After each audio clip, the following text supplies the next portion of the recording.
ألم يعلموا أن الله يعلم سرهم ونجواهم وأن الله علام الغيوب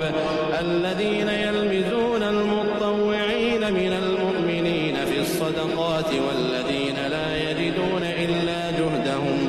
والذين لا يجدون إلا جهدهم فيسخرون منهم سخر الله منهم ولهم عذاب أليم استغفر لهم أو لا تستغفر لهم إن تستغفر لهم 70 مرة